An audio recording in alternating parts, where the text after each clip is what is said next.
Bom, o nosso tema aí é Estamos em Obra, reconstruindo a vida em Cristo. Glória a Deus. Bom, pensando nesse tema, irmãos, eu pensei logo já de cara, nem titubeei, nem pensei muito, eu olhei para as Escrituras, já lembrei de Pedro, da vida de Pedro. Então, vou usar um plano de fundo da vida de Pedro para um pouco explicar, retratar o nosso dia a dia, né? E vocês vão perceber o quanto nós somos bem parecidos com Pedro e o quanto a maneira que Jesus agiu com ele, age conosco. Então, assim, quando eu começar a falar a respeito de Pedro, eu queria que vocês sempre pensassem na prática da vida de vocês, porque nós somos o Pedrão, irmãos. Nós somos um cara atrapalhado igual Pedro. Mas eu acredito que nós amamos a Deus também como Pedro amava a Deus. Amamos a Jesus e tivemos encontro com Ele como Pedro teve um encontro com Ele. É assim que eu espero que todos que estejam aqui já tenham tido esse encontro com Jesus. Se não teve, que venha até hoje. Bom, pensando nesse tema aí, a primeira coisa que eu quero que nós pense, né, e tem uma perguntinha aqui para nós, é o quê? Você reconhece que você necessita estar em obra, que você está nesse processo de obra? Você reconhece isso na sua vida? Ou você acha que você está pronto? Ou você acha que o Senhor já te chamou e você já tem 15 anos de comunidade cristã, ou 15 anos de comunidade, igreja como um todo, né? Às vezes você congregou em outra igreja, eu tenho 20 anos... O pastor não precisa, porque ele já tem um tempo, já conhece muitas escrituras. Bom, você reconhece isso, irmãos? Você consegue visualizar isso em você? Você precisa mudar. Quando a gente pensa em obra, a gente pensa em mudança. E quando a Bíblia diz, e quando o tema das escrituras é esse mesmo, nós estamos caminhando a cada dia, nós estamos caminhando em glória, em fé, nós estamos caminhando nesse processo de mudança em Cristo. Qual que é o propósito de Deus para toda a humanidade que Ele chamou, para todos os que Ele chamou? O propósito de Deus está em Romanos 8, 28, que fala que todas, irmãos, todas as coisas, todas, cooperam para o bem daqueles que amam a Deus, daqueles que são chamados segundo o seu propósito. Então, o que antes conheceu, antes também predestinou. Aí a Bíblia diz, para ser a imagem do seu Filho. Então, o propósito de Deus é deixar você cada dia, a cada minuto, mais parecido com Jesus. Você acha que é um trabalho fácil, irmão? Não é. Não é um trabalho fácil, porque mudança, Deus ele usa vários meios para que isso aconteça. Só que é um processo. Enquanto você estiver vivo, Deus vai estar trabalhando na sua vida para que você mude. A pessoa que acha que não precisa mudar, é ela que mais precisa de mudança. Coloca um negócio na sua cabeça, quanto mais perto de Cristo nós estivermos, mais nós vamos enxergar a necessidade de mudança em nós.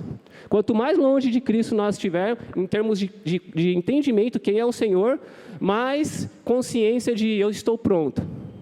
Você já percebeu que às vezes, o que acontece nas comunidades? O orgulho no coração das pessoas, porque sabe pregar, porque sabe um pouquinho mais das escrituras, porque tem um tempo de casa. Gente, isso daqui não é uma empresa, isso daqui não é o Evangelho é diferente de tudo isso. O Evangelho, quanto mais você conhece a Jesus, mais você se vê pecador, mais você se vê falando assim, cara, eu preciso muito dele. Eu preciso a cada dia dele. Vamos ver isso daí na vida de Pedro. Abre aí em Mateus 16. Então eu quero falar primeiro sobre isso, tá? A respeito da nossa necessidade de mudança. Estamos em obra.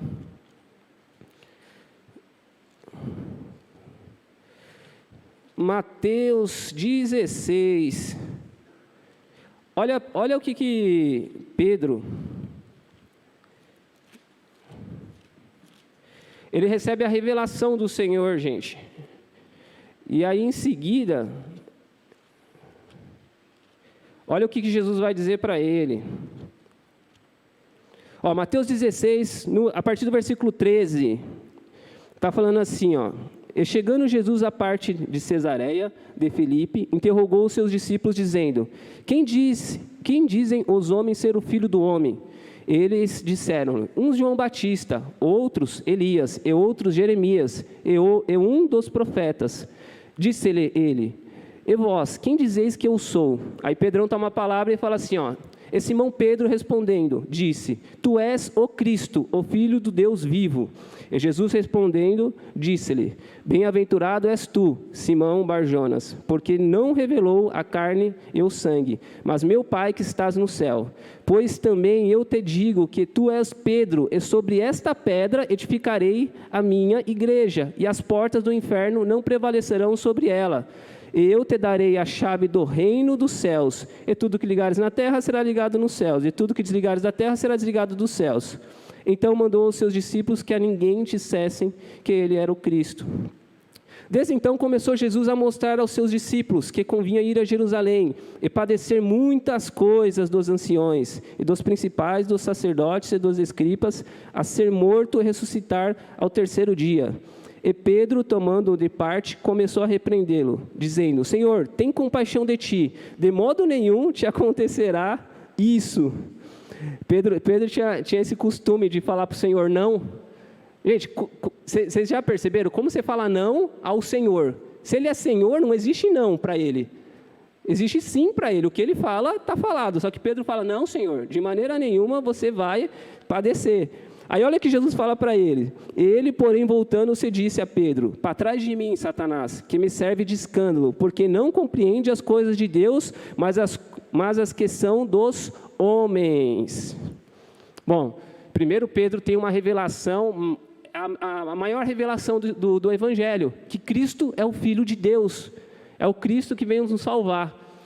E aí você fala, cara, pronto, Pedro é crente, é isso que é a maior revelação. Quem não teve essa revelação ainda não é do Senhor. E ele teve uma revelação real mesmo, porque o próprio Cristo fala, ó, não foi carne nem sangue que te revelou isso, foi o Pai, foi o meu Pai. Aí Jesus começa a explicar que ia padecer na mão dos escribas, dos fariseus e tal. Aí Pedrão vai lá e fala assim, não, de maneira nenhuma, tem compaixão de ti. Fala um não para o Senhor. Ó, eu vou te mostrar o caminho, Senhor. O Senhor não sabe, eu vou te mostrar o caminho. Eu sei o caminho. Eu vou te mostrar, você não vai padecer. Aí Jesus fala uma coisa importante para a gente aprender. Para trás de mim, Satanás. Porque não conhece as coisas de Deus, mas as coisas dos homens. Era isso Pedrão.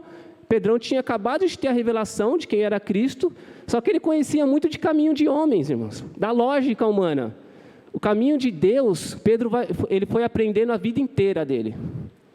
Aquele momento ele tinha, sim, tido uma revelação que é de conversão, uma revelação máxima do Evangelho. Mas isso não quer dizer, nós achamos que o Evangelho é a fórmula mágica, né? Você crê em Jesus, você aceita Jesus na sua vida? Aceito. Aí no outro dia o menino está lá no funk, aí a gente fala, aí, aceitou Jesus ontem e está no funk hoje. A gente acha que é fórmula mágica, que ele mudou assim, tipo, ele teve a revelação, mas é assim mesmo. Ele está atrapalhado, como nós. E com o tempo o Senhor vai trabalhando, vai tocando no coração dele, vai usando circunstância, vai se revelando.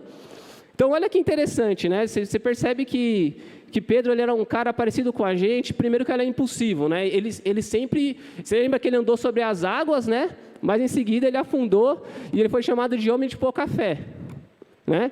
Mas cara, que legal, né? Quando Jesus fala, venha Pedro, ele foi, né? Só que, enfim, teve medo, afundou. Pedro era esse cara impulsivo. A gente age por impulso. Muitas vezes a gente é assim, cara. E nós temos mania, gente, de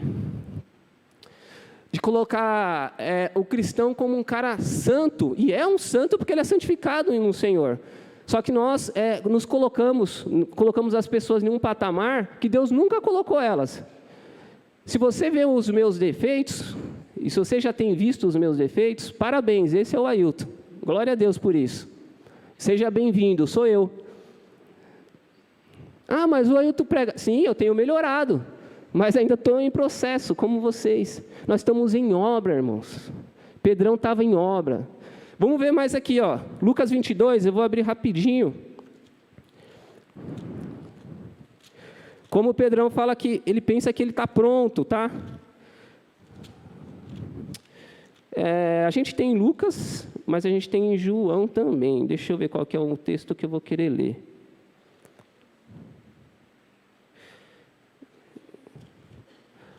Ó, Lucas 22, é melhor. Lucas 22, 31.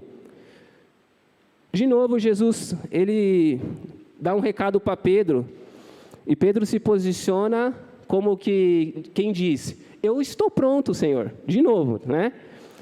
Jesus fala assim, ó, Lucas 22:31, disse-lhe também o Senhor: Simão, Simão, eis que Satanás vos pediu para vos ir andar como trigo, mas eu roguei por ti, para que a tua fé não desfaleça. E tu, quando te converteres, confirma os teus irmãos. Ele lhe disse: Senhor, estou pronto a ir contigo até a prisão e a morte. Ó Pedro falando que está pronto, irmãos. Aí Jesus fala o quê? Mas ele disse-lhe, digo Pedro, que não cantará hoje o galo antes que 3 vezes negues que me conheces. Jesus, ele já prediz, né, o que iria acontecer, que a fé de Pedro ia desfalecer. Jesus orou e intercedeu para Pedro. Isso mostra, irmão, que se você está aqui e ainda tem um pouquinho de fé aí no coração de vocês, é por causa que Cristo tem intercedido por você, que Cristo tem sustentado a sua fé. Ah, mas eu não estou aguentando, então é isso mesmo. E se você ainda está aqui, ainda crendo que a palavra de Deus é vida para você, e pode transformar e fazer uma obra na sua vida, é porque Cristo tem colocado isso no seu coração, Cristo tem sustentado a sua fé. A Bíblia diz assim que Cristo, Ele mesmo, rogou para Pedro, para que a fé de Pedro não desfaleça. Ainda Ele avisa assim, ó, mas quando você se converter, Pedro, confirma os seus irmãos, cuida dos seus irmãos. Você vai ver lá em João 21, depois a gente vai ver. E aí Pedro chega e fala: não, Senhor, eu estou pronto, de novo, para ir contigo até a morte. É assim, irmãos. Se você se sente pronto, que você não precisa desse tema aqui, ó, não preciso de obras na minha vida, porque eu estou pronto. Você está precisando muito, vamos orar por você, você levanta a mão que a gente vai orar muito por você. Pedro achava que estava pronto, e Jesus fala, ó, antes que o galo cante, você vai me negar 3 vezes, Pedro. E na cabeça de Pedro: Senhor, que é isso? Vou negar nada, rapaz. Vou negar nada. Eu sou eu. Gente, qual que é o propósito de Deus? Nos deixar a imagem do seu Filho Jesus. Como o pastor falou bem, nós perdemos essa questão da dependência de Deus lá no Éden. Nós não dependemos, a nossa consciência, ela é escrava de si mesma, irmãos. Nós achamos que nós não precisamos de Deus. A irmã falou bem aqui. A pessoa que é rica, né? Ela muitas vezes aí fala assim: não trabalha não, meu dinheiro, o meu Deus é o meu bolso, né? É ridículo isso, né, gente? Porque até para ganhar dinheiro você precisa de saúde. Quem te dá vida, que ar que respiro? É Deus, cara. Então o princípio acontece sempre em Deus. Tudo que você tem é Deus que dá. É uma coisa tão clara, mas percebe como nós nos sentimos seguros quando temos dinheiro. O dinheiro traz uma falsa segurança, eu sempre falo isso, sentimos seguro. E Deus quer trazer nós a dependência dEle. A Bíblia diz assim que, Jesus fala em João 15, que sem Ele, vocês não vão e eu não vou fazer nada. Nós precisamos dEle. Pensando já que nós não estamos prontos, todos nós necessitamos de obra, eu quero colocar pelo menos alguns pontos, tem mais, gente, mas esse daqui eu creio que são os principais. Os principais pontos que nós podemos visualizar Deus fazendo essa obra em nós. Então, pensando nisso, o primeiro ponto que eu quero abordar aqui com vocês, deixa eu colocar aqui, ó. Eu quero colocar, primeiro, Deus faz a obra dele em nós através da palavra. A palavra, ela é um espelho, né? A gente sempre fala isso. Ela mostra quem nós somos e quem Deus é. Então, como que Deus faz essa obra em nós? Primeiro, através da palavra. A palavra, irmãos, Deus lançou a palavra a Pedro. Falou para Pedro assim: Pedro, você vai me negar 3 vezes. E aí Pedro fala que não, né? Aí o que Jesus faz? Jesus, quando ele está sendo levado, aqui mesmo em Lucas 22, no 61, a Bíblia diz assim, ó: e virando-se o Senhor, olhou para Pedro, e Pedro lembrou-se da palavra do Senhor. Pedro negou Jesus 3 vezes, tá? E Pedro levantou-se, e virando-se o Senhor, olhou para Pedro, e Pedro lembrou-se da palavra do Senhor, como lhe havia dito: antes que o galo cante, hoje me negarás 3 vezes. E saindo Pedro para fora, chorou amargamente. Olha Jesus sendo levado, na hora que ele nega a 3ª vez, Jesus olha para ele. Quando Jesus olha para ele, a Bíblia diz que ele se lembrou da palavra. E aí ele chorou amargamente. Quando você lembra da palavra, irmão, e você vê que a palavra reflete a sua atitude, o arrependimento já começa. É o processo do arrependimento. Ah, mas é chato ler as escrituras. Tá bom. É chato ficar lendo assim, sabe? Tipo, dá preguiça, dá sono. Sim, eu sei que dá sono, dá preguiça. Mas é necessário, irmãos. Porque a palavra, no seu dia a dia, o Senhor vai fazer você lembrar. E aí ela vai gerar um arrependimento no seu coração, se você tiver já dado o passo. Se você não tiver dado o passo, ela vai ser um alerta para a sua vida. Ah não, mas eu gosto de louvor. Lindo, eu também gosto de louvor. Mas Jesus falou, irmãos, João falou em João 17, fala assim, santifica-me na tua verdade, a tua palavra é a verdade. A gente precisa das escrituras. A fé vem pelo quê? Ouvir a palavra do Ailton? Romanos 10:17, a fé vem pelo ouvir a palavra de Deus. Parou de ouvir a palavra de Deus, vai voltar a ser o tranqueira que era antes. É isso. Uma maneira que Deus transforma, que Deus continua nesse processo de obra em nossas vidas, é através da palavra. Se aproxima da palavra, você vai estar mais distante do pecado. Se distancia da palavra, o pecado vai estar mais perto de você. É fato isso, gente. Pedro lembra das palavras de Jesus, agora ele chora amargamente. Bom, vocês têm que incentivar, vamos um incentivar o outro a participar dos pequenos grupos, para ouvir mais a palavra de Deus, para ser fortalecido. Você começa a ouvir a palavra de Deus, o Senhor fala com você no seu dia a dia. Você começa a irritar seus filhos, você lembra de Efésios que fala assim, filhos, obedecei os vossos pais, em seguida fala, pai, não irritei os vossos filhos. Aí você fala, ixi, cara, também estou errando. Agora você para de ouvir a palavra de Deus, você só vai lembrar que o seu filho tem que te respeitar. E você esquece o seu dever. Bom, a palavra de Deus, irmãos. Não fique longe da palavra de Deus. Imagine um jovem que ama a palavra de Deus. As tentações que chegam para ele, ele fala assim, não quero isso daí não. Por quê? O meu Senhor já me falou o que é, qual que é o caminho que eu tomo aqui. O meu Senhor falou. E esse Senhor que fala, aquece o meu coração. E Ele aquece o meu coração e me dá força para dizer não. Você não tem força para dizer não sem Jesus. As coisas que hoje o mundo oferece, irmão, não tem como dizer não, senão pelo poder de Jesus e pelo poder da palavra. Você está com Jesus, está com a palavra. Você está com a palavra, você está com Jesus. Os dois andam juntos. Segunda coisa que Deus usa para transformar e fazer a obra nas nossas vidas é a circunstância. A circunstância da vida, para de entender que a sua vida está na mão do acaso. Esse papo, para mim, gente, não existe sorte para o cristão. É sorte. Sorte é para quem não conhece a Deus. Para de falar que a sua vida está na mão do acaso, que é o diabo que está fazendo isso, que é o diabo que está fazendo aquilo. Irmão, deixa o diabo fazer o que quiser. Deixa a sorte correr para onde for. A nossa vida está na mão de Deus e acabou. Se a sua vida está na mão de Deus, acabou, cara. O processo pode estar ruim, pode estar bom. Você tem a consciência que Deus está te ajudando. Ah, mas eu errei. Deus vai te ajudar a consertar. Deus vai te trazer o arrependimento. Mas a sua vida não está na mão dos outros, não. Eu já fiquei frustrado, irmão. Que às vezes eu já vi na minha empresa, aconteceu de uma galera receber aumento e eu não receber aumento. Nossa, na hora eu fiquei com uma raiva, inveja, tudo ao mesmo tempo. Aí eu fui, gente, se você não quer mudar, beleza, tudo bem. Não quer mudar pensamento? Não ora, está certo. Você quer mudar pensamento? Ora, tá? Então você quer mudar a forma que você está pensando, você está com raiva de alguém? Então ora. Agora, se você não quer mudar, você fala assim, eu quero matar esse presidente da Rússia, que ele é ruim, isso é aquilo, eu quero que uma bomba caia lá. Cara, aí você vai orar. Aí parece que as bombas saem da sua mente. Você começa a orar por misericórdia, você começa a orar para que Deus traga arrependimento. Parece que você muda o discurso. Então, eu cheguei e fui orar, irmão. Quando eu fui orar, Deus falou assim para mim, quem que cuida de você? Sou eu. É o seu patrão que te sustenta? Não. É a empresa que te sustenta? Não. Então, se não aconteceu na sua vida, dá glória a Deus pela vida das outras pessoas, que eu vou continuar te sustentando. Seja grato pelo que você tem, não pelo que você não tem, porque sou eu que dou. Cara, quando ele falou isso, a inveja foi acabando, eu fui cumprimentando as pessoas que tiveram aumento. E aí eu fui vendo, claro que você tem que se analisar, se eu tenho que fazer alguma coisa para melhorar, para conseguir um aumento. Mas, ainda que você tenha feito e não tenha acontecido, não se frustre.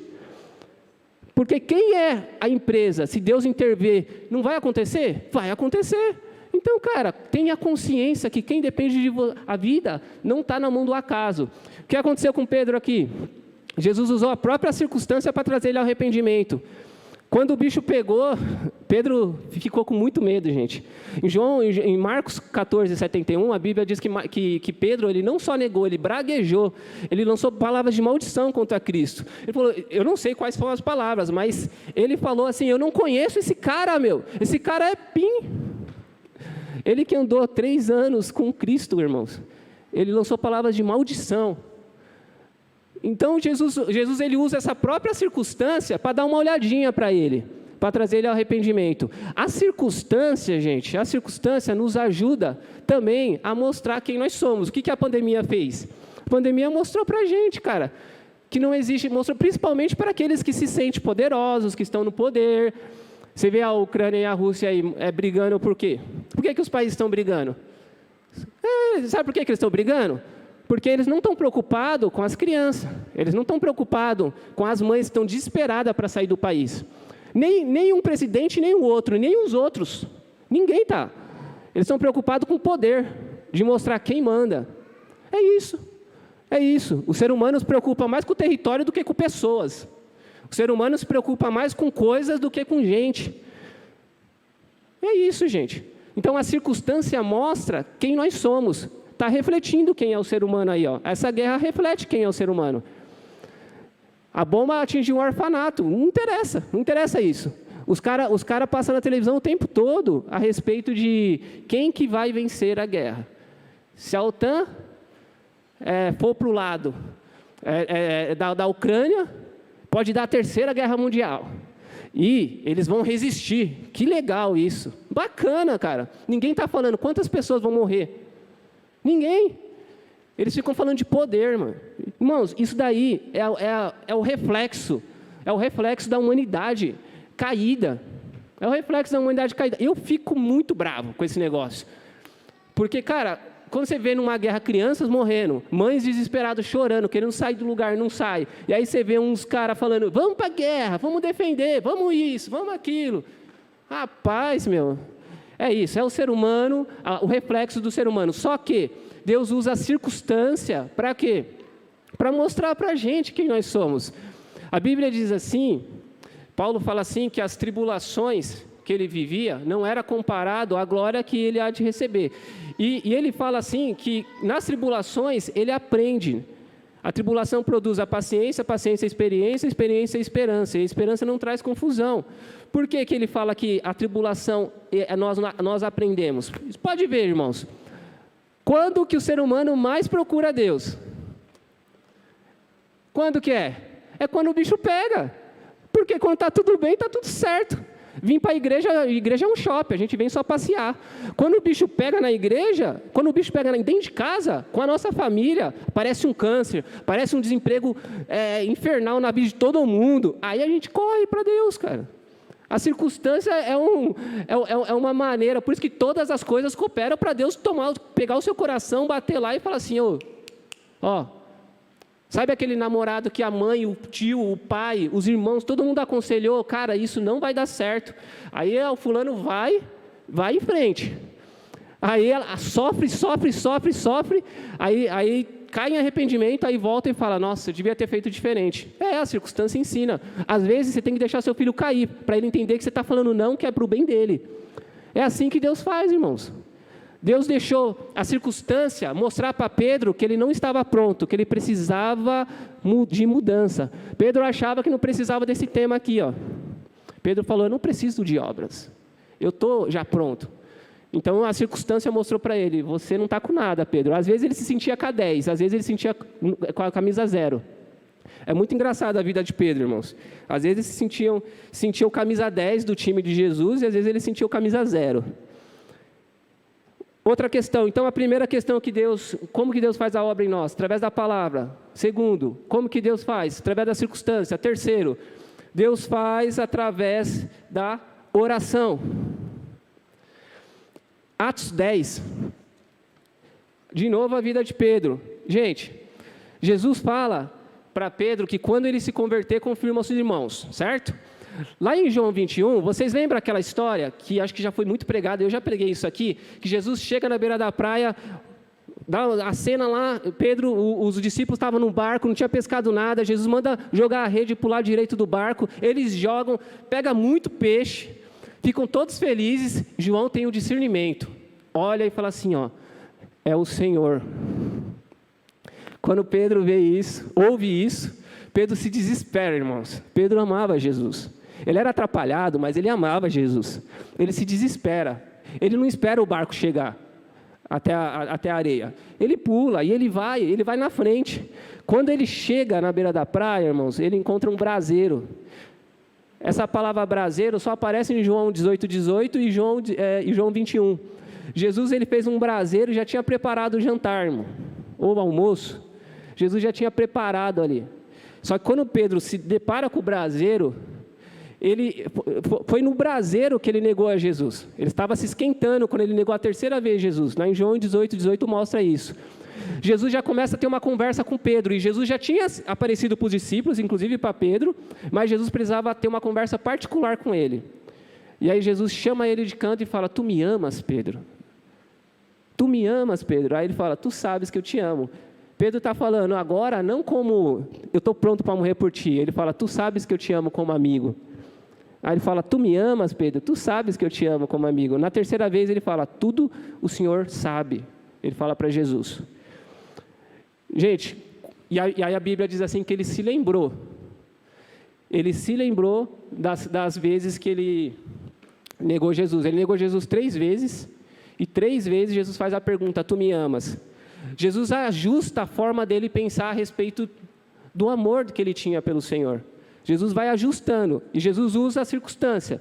Então, depois ele fala assim, apacenta meus cordeiros, ou seja, cuida dos discípulos. Os discípulos estavam precisando de um líder, e Pedro era o líder que Jesus tinha escolhido.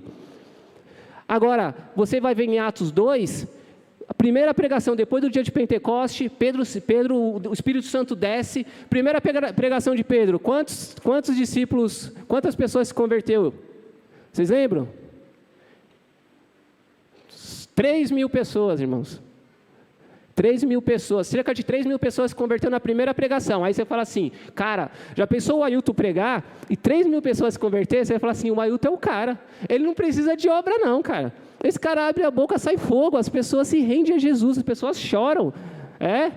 Aí você vai ver em Atos 10, Pedro novamente falando para o Senhor fala assim, Pedro, come isso que eu estou te mostrando. O Senhor mostra a réptil, a ave, eu quero ler com vocês aqui. Aí Pedro fala assim, não, Senhor. De novo ele falando não para o Senhor. Ele é Senhor, como você fala não? Você está vendo como Pedro precisa de obra? Porque Pedro, irmãos, ali no tema central de Atos 10, Deus está querendo mostrar para Pedro que ele precisa pregar para os gentios. E os judeus não se misturavam com os gentios. Pedro tinha se convertido, tinha. Só que ele estava ainda religiosamente impregnado com o judaísmo. É assim que somos nós, irmãos. E o que fez Pedro mudar? Vamos ver aqui em Atos 10, rapidinho. Claro que foi o Senhor, mas Atos 10. Vamos ler. Deixa eu ver. No dia seguinte, vamos Atos 10. Eu quero ver a parte do...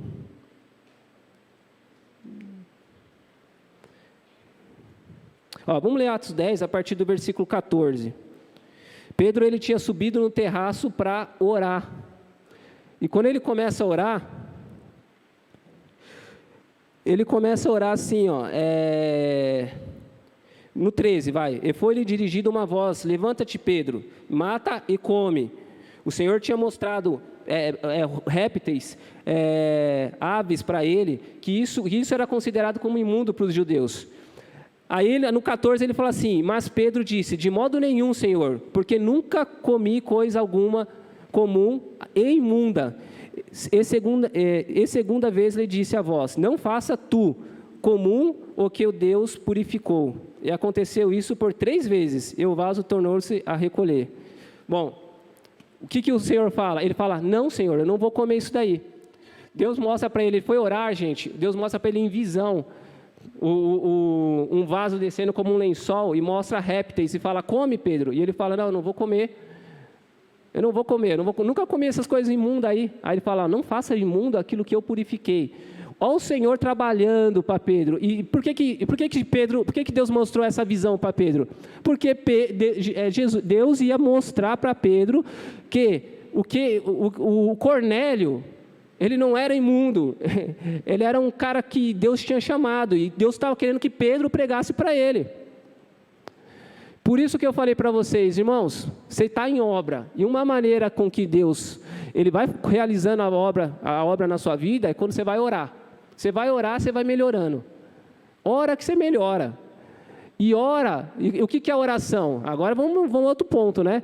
Oração não é você mudar a Deus, irmãos. A oração não muda a Deus, ou não muda os decretos de Deus. Oração muda você, muda a forma com que você está enxergando, a forma com que Deus está agindo. Oração muda quem você é. Oração, você pode perceber, irmãos, uma oração baseada realmente nas Escrituras, você vai orando e você vai se acalmando, mas você entrou nervoso na oração. Só que você se acalma, porque é isso que a oração faz. A oração te traz conforto, consolo, direção, foco.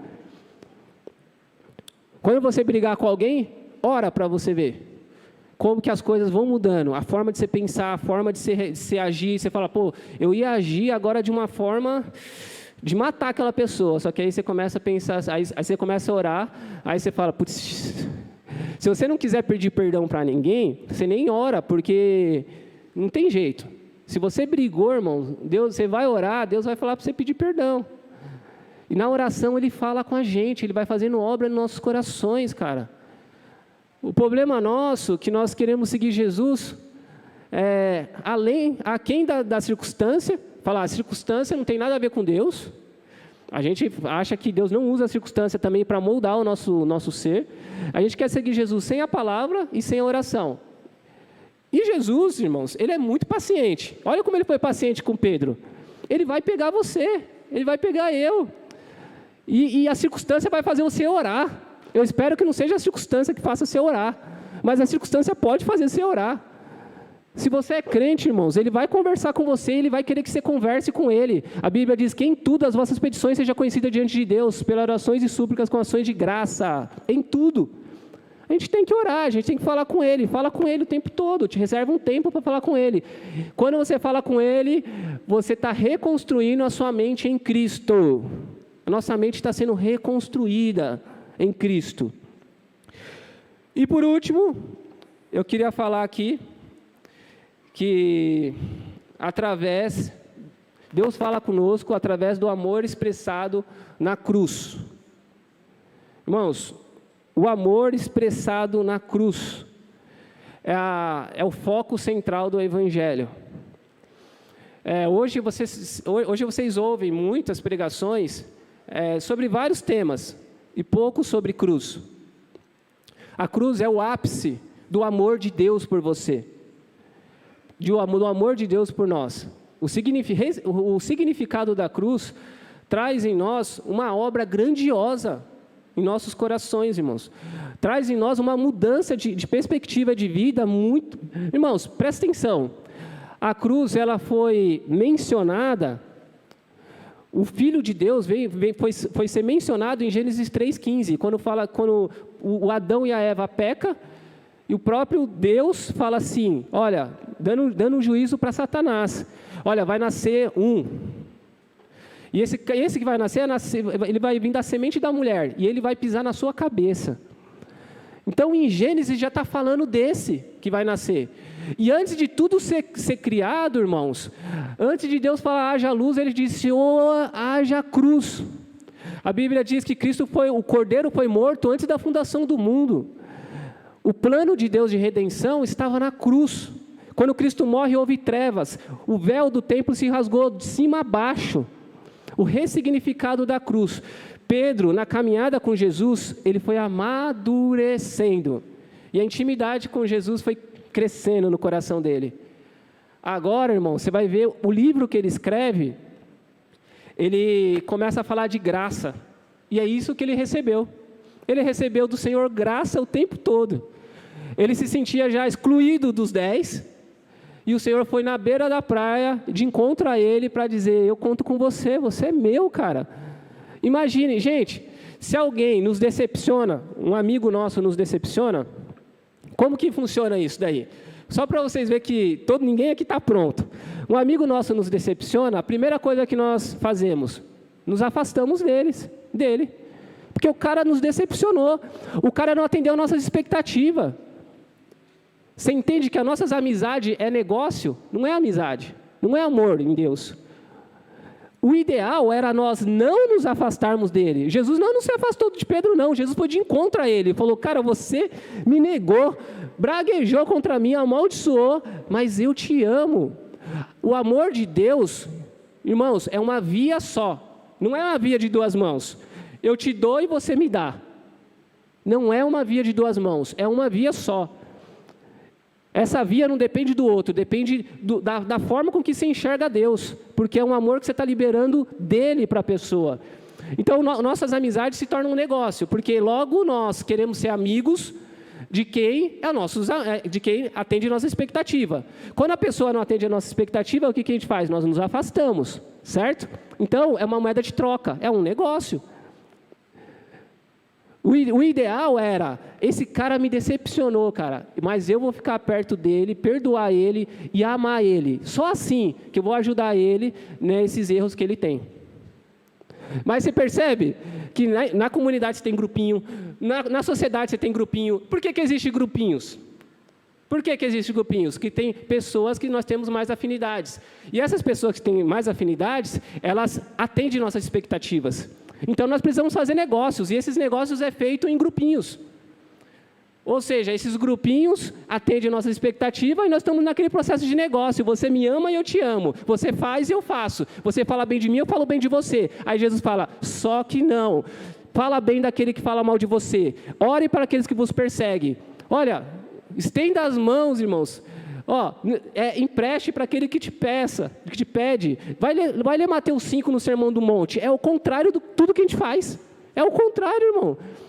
E eu falei esses dias no estudo, eu luto todos os dias sobre isso. E eu leio em Mateus 25 um monte de vezes. Por que eu vou lendo um monte de vezes? Porque eu falo: cara, a cultura do reino é diferente do que eu penso. Eu preciso que essa obra seja realizada na minha vida. Então, essa pessoa aqui que eu não estou suportando, cara, eu não posso me afastar dela, que é isso que o diabo quer, é isso que o mundo faz, é isso que é o normal da vida. Eu vou ficar perto dela, perdoar ela, conversar com ela, se acertar com ela. E quando ela se aproximar de mim e começar a ver as minhas atitudes contrárias ao que todo mundo faz, ela vai aprender com testemunho do Evangelho. E ela vai glorificar a Deus e o do Senhor que eu sirvo. Mas nós queremos glorificar a Deus, irmãos, na igreja, onde tem um monte de gente bonitinho, uma comunidade. E tá certo, tem que glorificar a Deus aqui também. Mas o difícil de glorificar a Deus não é com vocês. Juntar com vocês e glorificar a Deus aqui numa canção. Isso é muito fácil. Isso é muito fácil.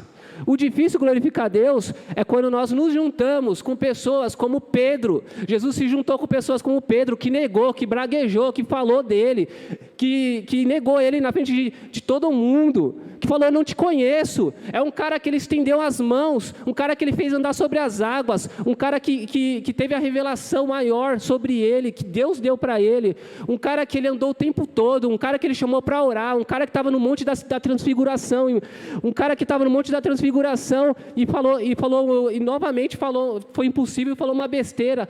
Mas Pedro, irmão, Jesus não desistiu de Pedro. Quantas pessoas vocês têm desistido? Minha pergunta é o seguinte, e eu vou falar para vocês uma coisa: você sabe quem mais molda a minha vida? Primeiro, o princípio é Deus. Só que o que eu vejo Deus usando, que quem Deus mais usa para moldar a minha vida são as pessoas difíceis. As pessoas fáceis, elas não moldam a minha vida, elas não me mudam, porque elas me acham bacana, porque elas não me contradizem. Por que há briga? Porque você fala de um jeito, eu falo de outro, e alguém tem que ceder. E ninguém cede, e vai ter briga. Então essa pessoa que fala o contrário de mim, é a que mais muda a gente. Por isso que em Provérbios fala que, irmão, ferro afia ferro, você precisa do seu irmão. As relações faz com que o processo de mudança e de obra de Deus na nossa vida aconteça. Pedro não queria pregar para Cornélio, porque Pedro não queria ter relação com ele. Jesus fala, você vai ter relação com esse cara, meu. Mas não, Senhor, eu não vou. Você vai. Irmãos, aquele cara que contradiz, muitas vezes, é o Senhor que colocou na sua vida e você está querendo que ele vá embora. Não chuta ele, não. É o seu testemunho de suportar, de paciência, de amar, de olhar aonde que ele está e aonde você está. Por exemplo, aonde que essa pessoa está a respeito de conhecimento de Deus, de intimidade com Deus, amizade com Deus, e onde você está? Isso reflete o seu comportamento. Então, por exemplo, se você quer comparar o comportamento de um adulto igual ao de uma criança, quem vai aprontar mais? Às vezes até o adulto apronta mais que criança, né? Mas o ideal, gente, era a criança, sim, se espelhar no adulto, porque o adulto apronta menos que a criança. Espiritualmente, quando a gente se relaciona com uma pessoa, irmãos, que não tem o conhecimento que você tem, que não tem o Jesus, que não louva a Deus como você louva, que realmente não tem o crescimento que você já teve no Senhor, você deveria ficar próximo dela, porque você é o espelho dela, não se afastar. Mas nós esperamos que as pessoas atendam a nossa expectativa. É assim que acontece no casamento. Se o meu marido não atender a minha expectativa, ele não é o príncipe encantado. Se a minha mulher não atender a minha expectativa, ela não é minha princesa. Então logo está na hora de separar. Por que está na hora de separar? Porque não atendeu uma expectativa. Nós entramos em relacionamento por negócio. É uma moeda de troca. Jesus é o contrário disso, irmãos. Ele fala assim, você precisa amar agora a sua família como eu amo. E é uma via de uma mão. Você precisa amar os seus amigos como eu amo. É uma via de uma mão. Por isso que a gente não fica assim. O Ayrton fez um negócio para mim. E a gente fica lá pensando... já que ele fez alguma coisa para mim, eu tenho que fazer alguma coisa em troca para ele, porque vem esse pensamento em nós, eu preciso também agradar ele. Cara, ele não tem que pensar nada em troca, e nem eu, porque é uma via de duas mãos, ele tem que fazer e acabou. A gente não fica cobrando o amor das pessoas, eu já fui muito assim, irmãos. Aí você vai ler nas escrituras, você fala, cara, não tem nada a ver com o que Jesus está falando. Se Jesus fosse cobrar amor de nós, irmãos, nós estaríamos no inferno. Nós estaríamos no inferno, cara. Jesus vai cobrar o que de nós? Pedro negou Jesus na hora que o bicho pegou. Nós negamos Jesus o tempo todo. E ele não abandona a gente porque ele escolheu a gente. A gente nega Jesus quando a gente dá aquela mentirinha. A gente nega Jesus o tempo todo. Quando a gente não suporta uns aos outros. E a gente esquece dele, vai fazendo do nosso jeito. É normal. E Jesus, a vida é assim. Eu sou assim. Não estou falando de vocês, não. Eu sou assim. Eu estou querendo dizer que agora, irmãos, o amor que o Senhor expressou na cruz é uma via de uma mão. E isso tem que refletir em nossos corações, uns com os outros. Por quê? Porque Jesus não pediu nada para você. A Bíblia diz que nós o amamos porque Ele nos amou primeiro. Ou seja, você acha que você ama Jesus. Jesus que te ama a ponto de constranger seu coração a amar Ele. Você não ama Jesus, irmão. Por si só, você não ama Jesus. Pedro pensava que amava Jesus por si só. Ele até tentou, quando foram prender Jesus, ele pegou a espada, arrancou a orelha de Malco. Jesus fala, Pedro, guarda essa espada. Aquele que com espada fere, com espada será ferido. Pegou e curou Malco. E falou, não é assim que eu estou querendo que seja. Igual a gente quer, né? Que um país derrote o outro. Bom, irmãos, o amor expressado na cruz é o ápice do nosso entendimento a respeito da obra que o Senhor ele quer realizar em nós. Pedro, ele foi crescendo e ele teve tanto entendimento desse amor, que quando ele chegou na sua maturidade, tanto de idade quanto espiritual, ele estava perto de morrer, Em João 21, a Bíblia Jesus até profetiza como ele ia morrer, né? A Bíblia diz, depois que ele fala, tu me amas, apacenta meus cordeiros, ele fala assim, ó, vai ter um que vai te levar onde você não quer, ele vai estender as suas mãos. Eu já estava dizendo do tipo de morte que Pedro ia ter. E vocês sabem, a tradição diz que Pedro morreu crucificado, irmão. Então, um cara que negou Jesus, que não tinha coragem para nada, você percebe que ele foi se relacionando com Jesus, e o amor dele a Jesus foi tão grande, foi crescendo, irmãos, que agora a vida dele só tinha um propósito: glorificar o meu Senhor, andar com o meu Jesus. E aí ele, antes de morrer, você sabe, a tradição diz que ele fala assim, iam crucificar ele, como já tinha sido profetizado, e ele fala assim, eu não sou digno de morrer como o meu Senhor. E dizem que colocaram ele de cabeça para baixo e mataram ele. E ele dizia, irmãos, eu não sou digno de morrer como o meu Senhor, porque a cruz teve um significado tão profundo para ele. Ele foi crescendo em Jesus, e ele foi vendo o significado que a cruz teve para ele, que ele olha para a cruz e ele fala, eu não sou nem digno de morrer como o meu Senhor. O meu Senhor morreu crucificado, e eu quero morrer diferente, porque Ele é o cara, Ele é o único herói que morre, Ele é o único herói que morre pelo seu povo, porque os outros heróis que a gente vê, eles sempre triunfam, né? O triunfo de Jesus, irmãos, foi na cruz. Ele triunfou. Por isso que a obra que Ele está fazendo em nós, a obra completa que Ele está fazendo em nós, ela vai até a cruz. E quando chega na cruz, nós temos o verdadeiro significado do que é o Evangelho, do que é a vida e do que é o desfecho de todas as coisas. Porque quando Ele morre na cruz, Ele te dá, a Bíblia diz que Ele destitui o diabo do seu império, do seu poder. E agora, Ele pode nos dar a vida eterna com o Pai.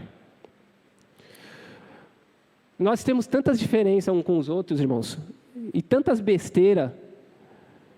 Por isso que eu estou falando que quando a gente olha para a cruz, parece que isso daí, todas as besteiras vão ficando secundárias. E a gente começa a entender que o amor de Deus, ele ultrapassa todas essas besteiras que a gente tem nas nossas vidas. Ele ultrapassa. Uma vez eu estava numa quadra e eu fui orar com um monte de jovem. E teve um jovem que falou assim para mim, Ailton, não, eu não posso orar. Eu falei, por que você não pode orar? A gente vai orar agora. Aí ele falou assim, porque eu só oro de joelho. Eu falei assim, não tem problema. Você pode ajoelhar, eu vou ficar em pé e a gente vai orar. Ora do jeito que você quiser. Se quiser plantar bananeira aqui e falar, eu oro plantando bananeira. Não importa, isso é secundário. Que você ore do jeito que você quiser. O amor de Jesus, irmãos, ele ultrapassa essas barreiras de nossos relacionamentos. Não importa isso. Porque o que acontece? Nós colocamos barreiras e nós nos afastamos daquela pessoa que pode nos ajudar à mudança, que pode ajudar com que Cristo faça a obra em nossas vidas, que está sendo um veículo de Deus. Você sabia que você pode aprender com uma pessoa que só ora de joelho? E eu acho isso bonito. Se a pessoa diz que guarda o sábado, não precisa brigar com ela não. Fala assim, guarda o sábado mesmo, irmão. Glória a Deus por você. Agora, você só não pode falar que eu tenho que guardar o sábado. Porque eu adoro o meu Senhor todos os dias. Agora, eu sei que você adora o seu Senhor todos os dias, mas você reservou um dia especial. Glória a Deus por isso. Por isso que a Bíblia diz, cara, não fica brigando para a pessoa que está comendo legumes, outra que não está comendo, porque aqui come para o Senhor, aqui não está comendo, come para o Senhor, porque ninguém vive para si mesmo, porque se vivamos, para Ele vivamos, se morremos, para Ele morremos, se morremos ou vivamos, estamos no Senhor. A Bíblia diz em Romanos 14, irmãos, que a gente não tem que entrar nesses atritos, as nossas relações, o amor do Senhor tem que estar acima. Às vezes a galera fala assim, Ailton, já me falaram, Ailton, eu posso ir de chinelo na igreja? Vai de chinelo, vai de bermuda, vai de boné. Cara, o amor de Jesus está além dessas picuinhas, dessas coisas secundárias. A obra que o Senhor está realizando em nossas vidas passa pelo seu semelhante, irmão. Passa pelo seu semelhante. Glória a Deus. Vamos orar? Terminei bem no horário, hein, gente? Vou ficar de pé. O Senhor tem realizado uma obra nas nossas vidas. Espero que os irmãos tenham captado algo da mensagem e que a obra do Senhor seja realizada a cada dia na vida de vocês, como tem realizado, como a obra do Senhor tem realizado, o Senhor tem realizado a obra dele na minha vida. E todos os dias eu vejo a necessidade de mudar. E eu vejo através da circunstância, através de uma pessoa, através das escrituras, através da oração e através da cruz. Glória a Deus. Senhor, em nome de Jesus, nós agradecemos, Deus, por estarmos reunidos aqui, porque sabemos que o Senhor nos trouxe aqui. Sabemos, Deus, que precisamos de uma obra. Nós estamos reconstruindo nossos pensamentos, nossos sentimentos e as nossas vontades em Ti. Eu sei que o Senhor tem realizado a obra no meio do seu povo. Continue, Deus, nos dando o arrependimento. Continue, Senhor, usando a Tua palavra para nos transformar, a oração, a circunstância. Continue usando o nosso semelhante, aqueles que nós queremos correr deles. Continue, Senhor, usando eles para mostrar o quanto nós precisamos melhorar. Nos ensina, Senhor, a expressar o amor que o Senhor teve na cruz por nós, que é um amor de uma via. É o amor de uma via só. Ajuda a nós expressarmos esse amor uns com os outros. Nós amamos a Ti, nós glorificamos e nós Te adoramos por esse momento, em nome de Jesus. Amém. Glória a Deus.